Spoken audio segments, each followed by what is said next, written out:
میرا شوہر شہید ہو گیا، میرے 4 جوان بیٹے شہید ہو گئے، مگر مجھے کوئی پرواہ نہیں ہے، آپ سلامت ہیں، ساری کائنات سلامت ہے۔ یہ ہے اس حدیث پاک کی عملی تشریح۔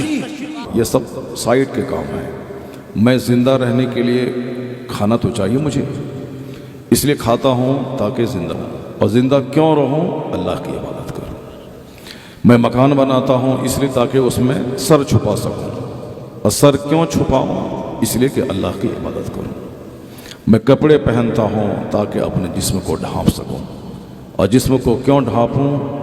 اللہ کی عبادت کروں۔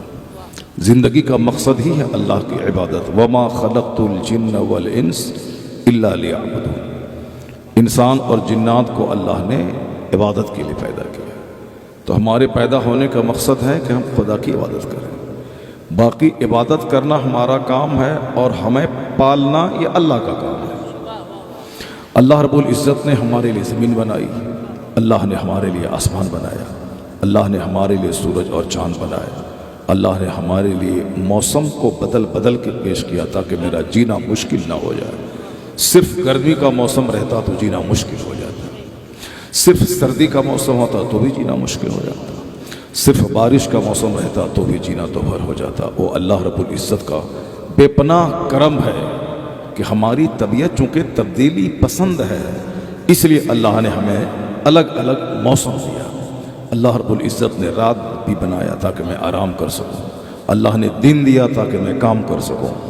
یہ ساری نعمتیں اللہ کی ہیں۔ جب اس پوائنٹ پہ آپ غور کریں گے تو بہت سارے مسئلوں کا حل نکل آئے گا، چونکہ ہم لوگ غور ہی نہیں کرتے ہیں اور سوچتے نہیں ہیں، صرف ہا ہا ہا ہا کہ ایک چلی ہوئی ہے۔ اور یہ قیامت کی نشانی بھی ہے کہ اخیر زمانے میں لوگوں کی عقلیں چھین لی جائیں گی۔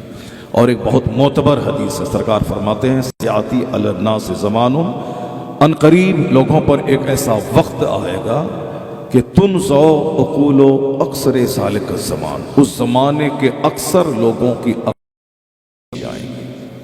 مظلوم پہ ظلم ہو رہا ہے، دانے دانے کے لوگ، لیکن دنیا کے سارے لوگ کھیل تماشے میں مست ہیں۔ ادھر تماشا ہو رہا ہے، کرکٹ ہو رہا ہے، لوگ کرکٹ پہ دھیان دے رہے ہیں۔ تم آج دوسروں کی زخم کا ویڈیو بناتے ہو، اور کل جس دن تم زخمی رہو گے تو دوسرے لوگ تمہارا ویڈیو بنائیں گے۔ تم پانی پانی چلاتے رہو گے، لوگ پانی نہیں دیں گے۔ پانی تو اس کو دیا جائے گا جو دوسروں۔ بے عقلی کی بات ہے کہ دوسروں کے بال بچے مارے جائیں تو کوئی درد نہیں، اور اپنا بال بچہ مارا جائے جیسے ساری کائنات اس کی گزر گئی ہو۔ اخیر زمانے میں لوگوں کی عقلیں چھین لی جائیں گی۔